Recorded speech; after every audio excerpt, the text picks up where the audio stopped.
Welcome, coaches, to another cold, windy, and rainy night in Iowa. We're going to host our wonderful IFCA Journal podcast tonight on this chilly day. I have I always say a special guest. He is a special man to me. He's a good friend, a good Christian, and a good leader, and then just a good dude. Many of us in Southwest Iowa looked up to him. I know I did as well as a former AD. I called him a few times and got some advice and some leadership stuff from him. Many of you know him, Todd Gordon. Currently, right now, he helps out with Iowa Bound, doing some leadership stuff. He's written 4 wonderful books. We're gonna get a little sample of that tonight. He's gonna be our leadership podcast for tonight. Athletic director, his stops were Treynor, Carlisle, Roosevelt, Greene County, and he's retired for 4 years. I am so jealous, okay? Yeah, he was the president of the Athletic Director Association. He's also inducted into their Hall of Fame in 2022. His wife for 42 years. Whew, what a blessing. Boy. 3 kids, 6 grandkids. And he inspired me several years ago when he was at Roosevelt to live on a lake. I told him I wanted to do it, and he said, "Hey, I do." And I said, "You know what? I'm gonna do that." And I live on a lake as well. It's been the best thing I've ever done. So, tonight we have a special guest. We're gonna talk about some leadership, kind of switch it up from all of our X's and O's and individual football talk. So our guest, Todd Gordon. What's up, man? Hey, PJ. I'm glad I told you something that was correct, living by a lake. I know one thing I told you was accurate, right? Oh, I don't know. You've given me a lot of good advice. Like I said, for you helped me out through a lot of ups and downs in my career, and you've been there, and I appreciate you. So again, we're gonna get into this book, coaches, um, and he's gonna share some thoughts, some leadership tools for us. I'm excited about it. So we're just gonna go ahead and kick it off. Okay. So Todd, the first question. Okay, where did the number 4 come from, and why did it matter to you? Okay. Thanks, PJ. And thanks to all the coaches that are listening here today. And, just like anything, I know you listen to podcasts, you go to clinics, get that one thing I hope today that will help you sometime. To your question, though, PJ, when I stepped away from my career, someone asked me, how long had you been in education and leadership? And I went back and I did the math, and it came out to 13,504 days. And that Mm, number kind of stopped me and made me think a little bit. Because when you say 37 years, which is what I put in, it feels like a career. But when you say 13,504 days, it feels more personal. And it makes me think about things on a daily basis and even into a moment basis. And so I began thinking not about championships or titles, but about the mornings when I walked into the building before it was really fully awake. You guys know that morning where you walk in and nobody's there but you. You're there for 6 a.m. workouts, 5:30 a.m. weightlifting sessions in the summer, whatever the case might be. But, those conversations in the hallways that you have on a daily basis, the times that I sat across from a young coach who was really trying to find his way, and the hard decisions that we make that don't make the headlines, that nobody really knows about, the encouraging words that took 30 seconds to say, but lasted years. I realized that leadership it's not built on the big moments that I remembered the most. It was formed on a ordinary Tuesday like today. It was formed in consistency, in patience, and choosing grace when it would have been easier to criticize. 13,504 days weren't dramatic, but I tried to be faithful to each one, even without knowing what that even meant early in my career. And you do that daily. So I think that leadership and our influence isn't measured in seasons, not measured in years. It's measured in days. It's measured in one decision, one conversation, and one moment at a time. And so that's where the grounding for this book came through 13,504. mhm, It's mhm. lessons on leadership, faith, and the moments that matter. That's where it Okay. came from. Well, good, good, good, good. When did you first realize leadership was more about faithfulness than success? I wish I could say I knew it from day one. I probably wish I could say I knew it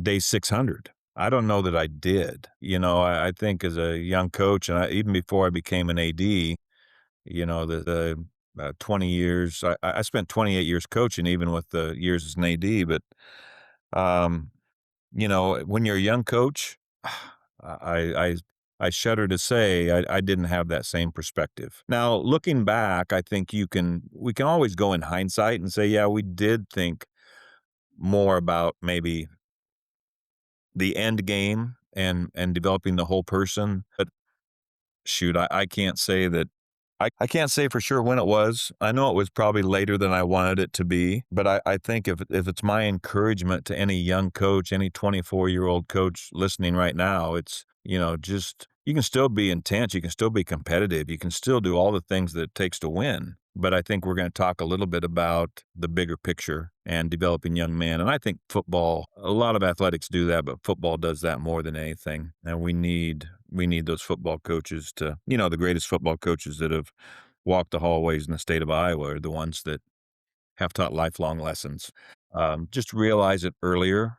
Don't wait till day 700 or 800 to realize it sometimes. Maybe you can realize it in your first 100 days. It's good. Good, good, good. All right. Which of the 5 lessons was hardest for you to learn? So here's the 5 lessons I think that I learned in those days, as I reflected back, and that's kind of the focal point of the book. Number 1 was be consistent. And I think coaching wise, it's just kind of the adage, win the ordinary days. Championship programs, they aren't really built on Friday nights so much. They're built on Tuesday practices in October. They're built on a Wednesday early out practice. They're built on a Thursday AM practice when you're trying to get your walkthrough in and then give the kids an extra day off almost till Friday night. Mhm. So be consistent. The players need to know what they're getting every day. So that consistency, and they know who they get as a person, not just a coach, but who they get as a person. Are you steady? Do you have the same standards after a win as after a loss? So treat them the same after a win or after a loss. Sure, there's frustration. Sure, there's teaching, there's coaching that has to go on. But are you the same person after a win or after a loss? It's not built the culture that you want in your program isn't always built on a Friday night. It's built in the weight room. It's built in meetings. It's built on a daily basis. It's built in practice. All those little things that go into running your program, you've got to be consistent with it. If your expectations change with emotion, then I think the trust of your players starts to erode as well. So you've just got to be consistent emotionally and then consistent with the expectations that you have with people. So I just, with the consistency piece, number 1 is I think evaluate your consistency, wins and losses, October, August, November, playoff run. Are you consistent? Are you the same person August 28th on opening night that you are November 8th in the state semifinal? Are you the same person? You coach kids the same. Maybe a little more sense of urgency in November, but are you the same person? I think kids need to know that you are, and that will just bring the trust with you. Mm, mhm. So consistency, number 1. Secondly is be patient. Develop your players. Don't just use them to get to where you want to be. Not every sophomore is ready in September, but we have to get sophomores ready to play in late October and early November and mid-November. So be patient, bring them along. As an AD, one of the hard lines that I took with coaches when they talk to them, either, after games, and again, depend on, but, the kids didn't do this, the kids didn't do that. And I'm like, dude, you're the coach. That's your job to teach them to do that. They're throwing the ball all over the place. Basketball coach, they're throwing the ball all over the place. Man, we can't, they just don't know. Okay, you are the one that's in charge of the fundamentals and teaching them. What are you spending your Mhm. time on in practice? Develop your players, but be patient with them, man. Mhm. Development beats quick fixes every time. A quick fix might get you somewhere in a hurry, but it's not going to last. Mhm.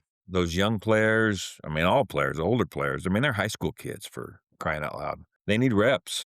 They need you to believe in them first and foremost. You got to believe in them, but you got to get them reps. And the same goes for your staff. Be patient with your staff. I just encourage coaches, that's staff development. I saw you do that at a very tough time when we were at Roosevelt. PJ, Yep, thank you. you know, Eric Link came in and you were part of that staff, and then when he went on to Louisiana Tech, uh, PJ, the interim coach, one of the things that Eric did so well, I think, was staff development and having staff together, and then you stepped right in and continued that.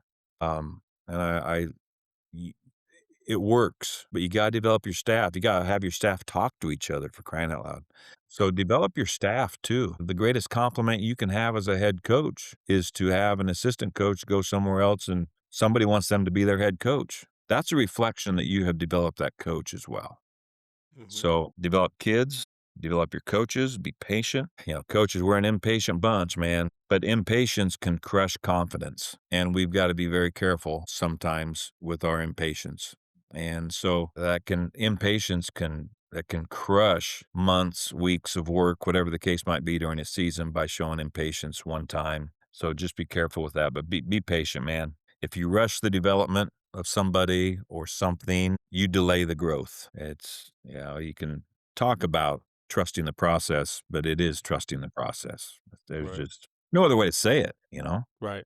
Now, and I'm gonna kinda interrupt here a little bit, but especially and again, how do you do that as a young coach, in today's society where we're such a quick fix society and an impatient society? How do we do that as coaches with Well, people who yeah, aren't as we're patient? Yeah, we're a microwave society correct. and we want her done right away. But I mean, if you're a young coach, I just think you've got to make that part of your philosophy. And there's no magic pill on how to do it. But if you believe in it Mhm, and you're committed to it, the players will know that. And if you find ways to talk about it and I think we'll get into this in another one of the points, but if you find ways to praise the patience of somebody continuing to work hard every day, you mhm, see that growth. You see that player from where they were as a sophomore to where they are as a senior, or even let's just talk a particular season. Somebody coming day to day. If you can find one small thing in a player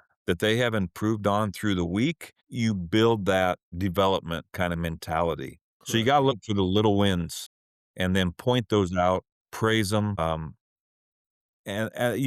it's just gotta be part of your DNA, and if it's part of your DNA and what you believe as a coach, the players will get that too, and again, that's staff development. Do you talk about it with your staff about how we're gonna develop these kids, and it's gonna be it's it's a it's a long process through October, and I think if it's one thing there's many things I learned from first year coach in 1985 to when I coached probably for the last time in 2021 was that I don't have the team's not gonna I'm talking basketball. Man, when I was young, I wanted us to be like March ready in November, Right, yep. and that was just dumb, but that's the mentality.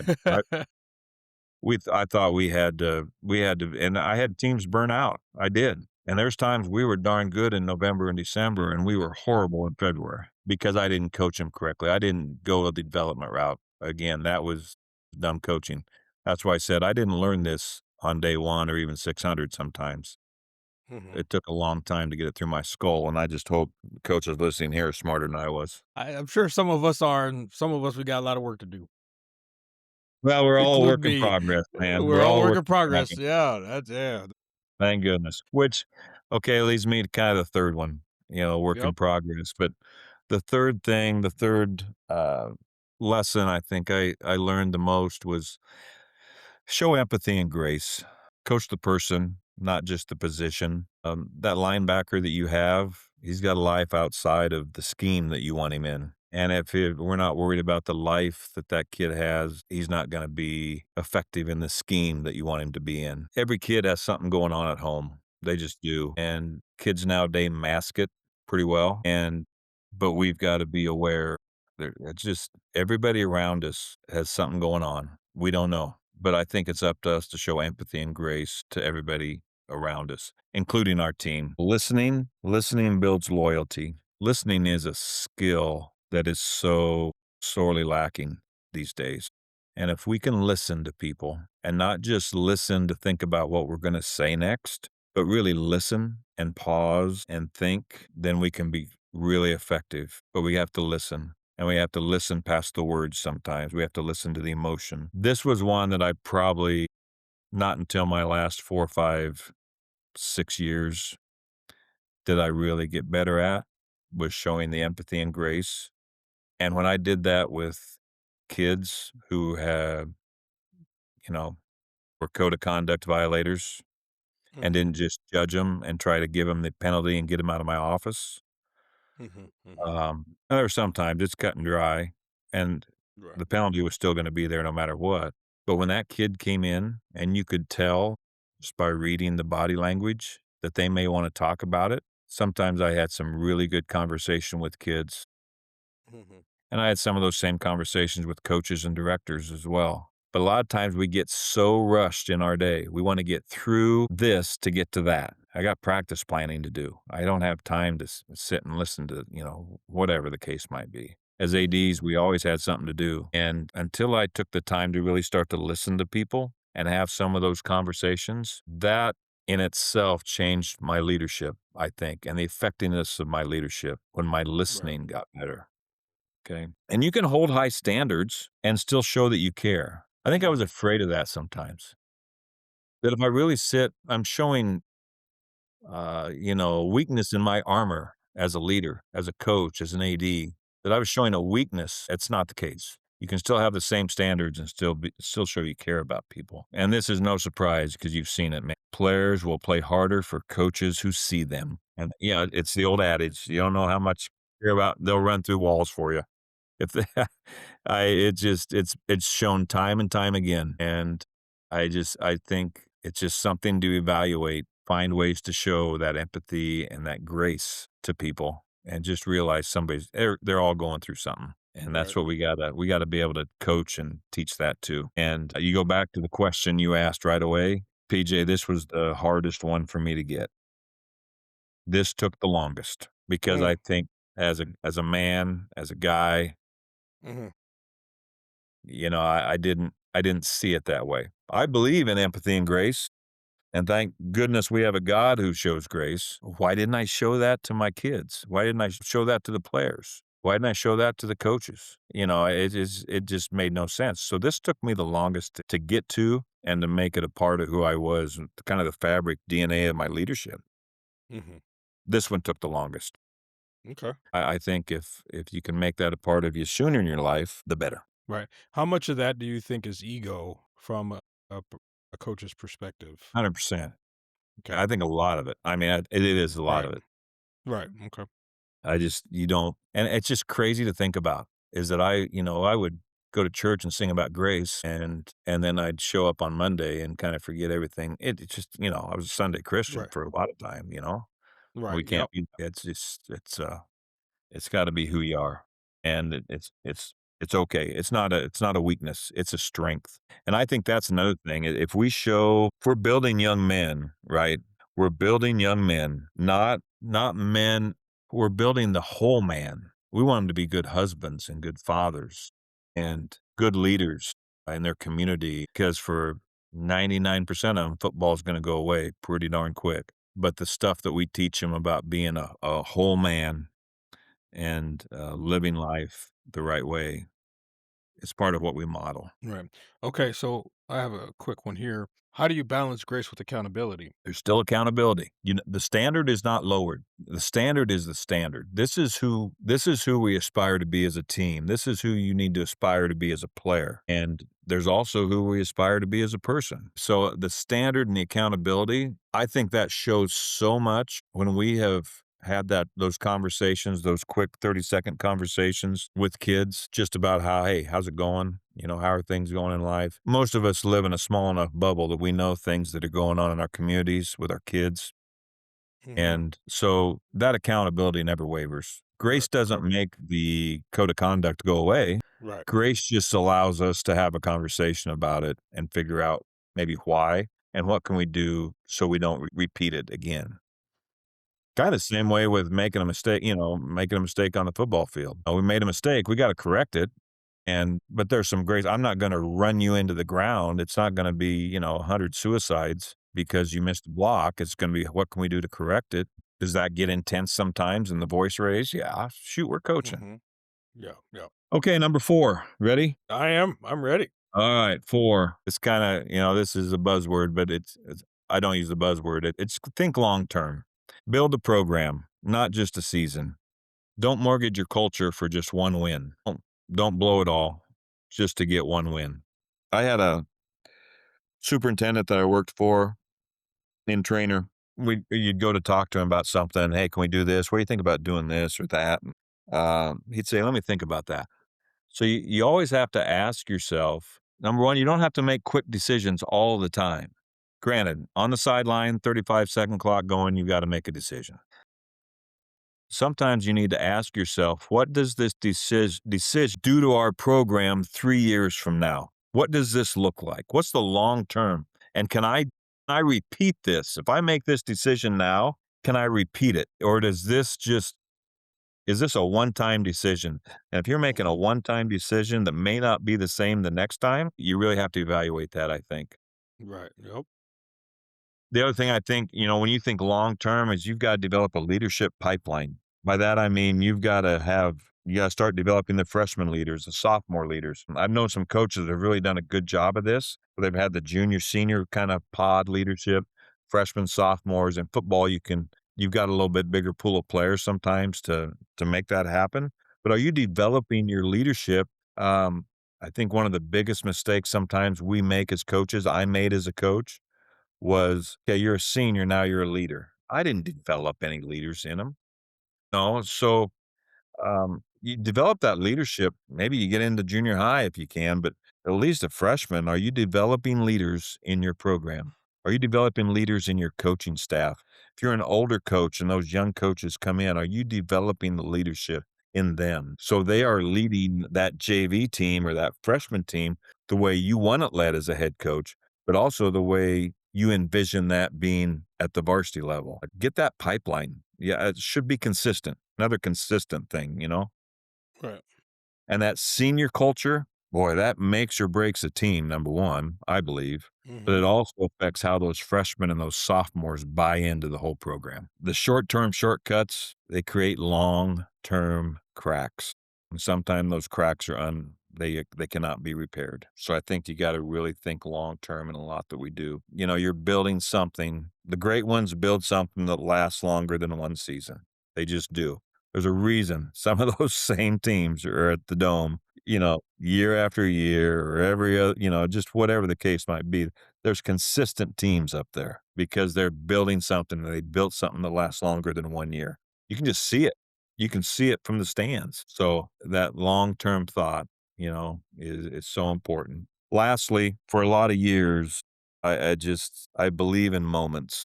I believe in drilling down the days into moments, but we have so many opportunities, and every hallway conversation that you have matters. The 20-second conversation while they're at their locker, 30-second conversation, the 2-minute conversation you might be able to have with them at lunch. Every conversation matters. The other thing, the sideline body language matters. That says a lot. There's one thing I really talked with young coaches about quite a bit. It was sideline language. It was body language, not sideline language. That's a whole nother area. But sideline body language tells a lot. And I think that's also something I looked at as a coach. There were so many times I was looking at our bench on film to see what it looked like. And there were times as a basketball coach, when I coached mainly, we would sit and I would point out maybe for a minute or two, just different parts of our bench. What's our bench doing? You get a full view of your sideline on the football field. What's that look like? Is that portraying the culture that you want your program to be about? But be intentional about that. Be intentional about teaching that. How you as a coach correct mistakes matters. I've seen several, I won't say a lot, probably has been a lot, but observing practices, I've seen kids shut down on how they are corrected. We can argue about that all we want, that we got it, but there's ways to do it. And it comes back to we might not know what that kid has gone through at home. Hmm. Goes back to the empathy and grace almost. That's why we just got to know that whole person so we know how to coach them. So we got to know how to correct the mistakes, and that matters a lot. The way you respond after a turnover teaches more than the turnover itself. We are teaching so much through how we react. Um, And then just celebrate moments, man. Celebrate the moments. That reserve tackle, that second team offensive tackle who hits a great block, celebrate that. That practice player who always jumps in, we need another guy. We need another guy secondary. Boom. There's Johnny. He's there. Little guy's 5'4", 97 pounds, dripping wet. He steps in. Celebrate that. Man, he's always there. The kid doesn't even play JV and he wants to get in there and help. Celebrate those kids. My favorite, the senior who doesn't play. The senior who hangs in there and is part of the team, or those kids that just want to be out. Celebrate them. There's so much good going on in your program that you have to celebrate it, and you have to point it out, and there's so many times, PJ, I'm sure you're like me, there's so many times that you look back at a game and you said, "Man, maybe I should have celebrated that a little bit more."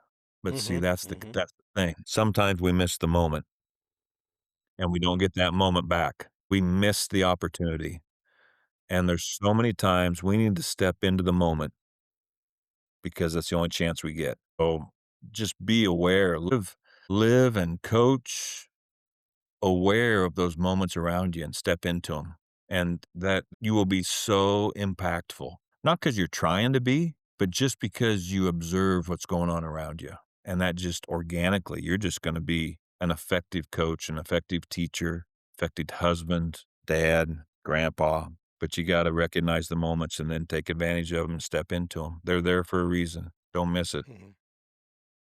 And I think every moment that you either spend building trust or you spend it breaking trust. So manage those moments wisely. Okay. Good, good, good. So just brief, real quick question, okay? How was your faith shaped by your leadership decisions? This was a good question. I just wanted to ask this one. The leadership I think should be, I'd probably turn it around. My leadership has been impacted by my faith, I think, Mhm. but to turn it the other way, how has your faith impacted your leadership? Was that the original question? Yep, yep, yep. I think everything that we learn through the study of God's word, through the study of, every Sunday, a Bible study, whatever the case might be, is applicable to our leadership. And doesn't mean that we're quoting scripture when we're working with kids all the time, because we can't do that in the public school. But how we live our life, the values that we have, the attitudes that we have, how we go about the 5 lessons of being consistent, being patient, showing empathy and grace, thinking long term, thinking about the long term of the person, and then being intentional about the moments that we're given. Those should be driven by the faith that we have. And I think when I was never perfect at it, never was. Like I said, we're all a work in progress every day. Even at 63 years old, I'm a work in progress, and I won't be complete until I receive total glory. But everything that we do needs to be driven by the values that we have. And if those values are driven by faith, I think our care and concern for people and how we impact them is just made even greater and maybe even more long term and better long term. So I don't know. I know there were years when I coached, especially, I remember very specifically Manning coaching basketball, and we were pretty good for several years. And about February, I would just about lose my mind because I wasn't being driven by the faith that I professed to have. I lost sight of my values. I lost sight of priorities and was focused so much on winning basketball games and how to stop that next offense we were gonna face, that I would just I there was 2 or 3 years, I cracked, and then I would calm down, and then all of a sudden, the tournament run was a lot smoother. So, it was just for me, it was about priorities and keeping that faith a priority, and I lost Mhm. it several times because I lost my priorities and lost, what I was should have been most focused on. But when I focused back on the main thing, my relationship with the Lord and my family, when I kept 1, 2, 3 as it should have been 1, 2, 3 instead of Mhm. 3, 2, 1, Mhm. when I went 1, 2, 3 and had God at the top, things seemed to be a lot more cool, a lot more calmer. Yeah. That It's would it's that would easy to it's easy to do, right? And then especially when you're in the hustle and bustle of a season or practice and all the things, it's really easy to lose that order. So yeah, It you're right. absolutely is. You're exactly right. Exactly right. And I think when you get it back in order, your heart knows a lot better and your mind's a lot clearer. But I think that's the other thing. I continue to tell coaches, I would continue to tell coaches to this day. It's number one, take care of yourself. Make sure whatever you need to do to make sure your day is ready, get yourself ready for the day. Whether that's, in the word, whether that's whatever your day needs to be, whatever, you've got to take care of yourself first, or you can't take care of others. You can't take care of your family unless you're taking care of yourself. You can't take care of your team and your program unless you're taking care of yourself physically, mentally, emotionally, Right, spiritually. right, right, And then things kind of will help fall into place a little bit. right. And I That's what think I believe. this falls right into my next question because I think as you get older in the coaching profession and teaching and education and all the things, you learn that I can't be good or other people around me depend on me, but I can't help and be helpful and a servant if I don't take care of me first. Learn Amen. that. Right on. And I think you learn that as you get older in our profession. Now, You do. this brings me right into the next question that we've got is what advice do you give a young leader just starting out? Find a mentor, number 1, and maybe number 2. Get a mentor. And does the IFCA have a mentorship program? They do, don't they? Yep, we do. We do. Yep. Yeah. I think that's so important. And then, as a young coach, hopefully you develop a relationship with that mentor that is fruitful, meaningful, and full of trust. But there's so much to learn from the wisdom of others who have done it. Um, and I think coaches to some extent. But I know as ADs, we are sharers because we've all been through the same thing. And that coach mentor that you find or that you have has been through the same things that you're going through as a young coach. Mhm. So you can't be, it's not a sign of weakness to ask for some direction. Right. It's not a sign of weakness to say, I don't know what to do. But then once you get an answer, go do it. So yeah, get that mentor. Um, and just keep yourself grounded as well as you can. But, through it all, gosh, what a joy it is to coach and teach and have the opportunity to work with young people. It's a great privilege, and I can tell you, I can remember probably my first practice in 1985, and it goes so quickly.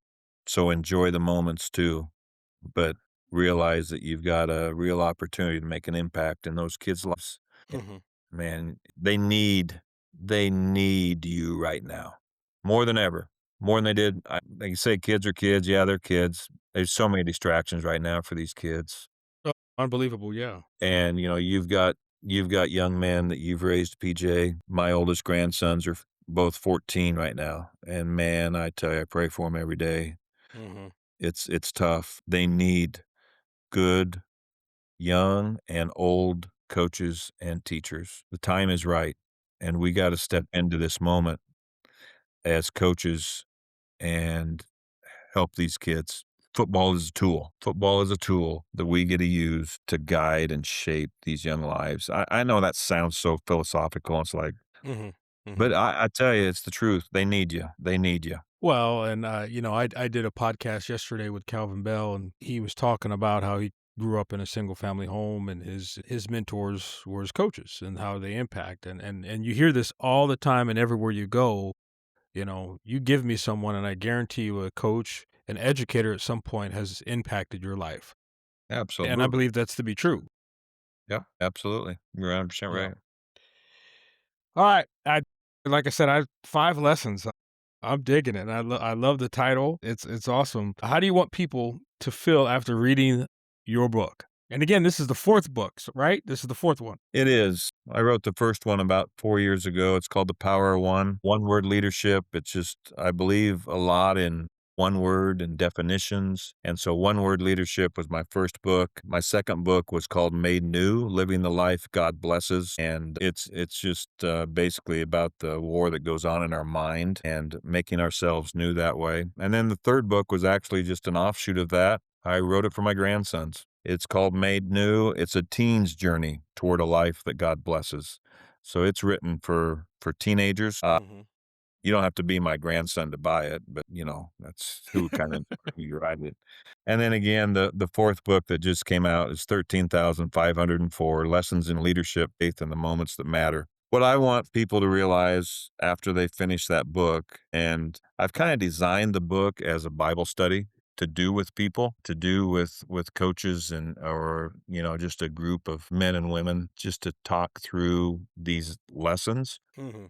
But I want them to feel that what they're doing matters and that whether they apply one of these in their life or they can apply all 5, Mhm. what they're doing matters to where they're at every day, every moment. Is just don't look at, I've got 3 years till I'm done. Well, in that 3 years, you've got over 400 days that you can make an impact. Correct. So are you gonna finish the race or are you just gonna limp across and just collect your IPers? Man, that's every day that you step in there and you have a privilege to go into that school is a day you can make an impact, whether it's day 1 or whether it's day 13,504. There's an opportunity for impact, and you just gotta leave it and believe that what you're doing makes a difference. You may never see it.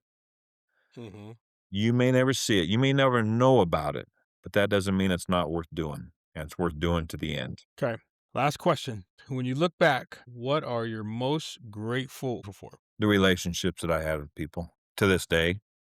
Yeah. PJ, you'll Yeah. call me once every 3 months, and we talk like we were just having a cup of coffee yesterday, Yeah, yeah, I tend to do that, yeah. you know? You're a little bit of a talker as well, but seriously, this world that we live in, the coaching and the AD world, the education world, but specifically the coaching world and the AD world, it's a small world. Right, right, And we are all about I never coached 1 ounce of football in 37 years. In any of those right. days, I never coached football, but I believe so much in what we do, the tool that you have, the impact that you have on the football field. I do think it's one of the greatest sports because you get so many emotions in the sport of football Everything, that yeah. I think show up, and you're just out there on an island on a field with lights on, and the fans are back away. You can see more from the angle in the stands at a football game that you can on a basketball court. Right, But the impact that you have is so wonderful, and we are in it for everybody. Even though I yeah, didn't coach an ounce of football, I'm in it for the football coaches. I right. still want you to make an impact on those kids' lives, and I'm just so grateful for the football coaches that I had at the schools I had, the relationships I had with all of our coaches, directors. I think back to so many kids that I had the opportunity to work with in those days. Mhm. That's what you remember. Right. Once in a while, you remember a game, but you remember those relationships, and that's what you're gonna take with you. That's why it's so important that we develop the person first, and they're gonna remember the coach that cared about them as a person and not the position they played or the part they played in the scheme of the offense. Yeah, 'cause, like I said, that matters the most. Does. The Absolutely does. relationships and the care factor, you know?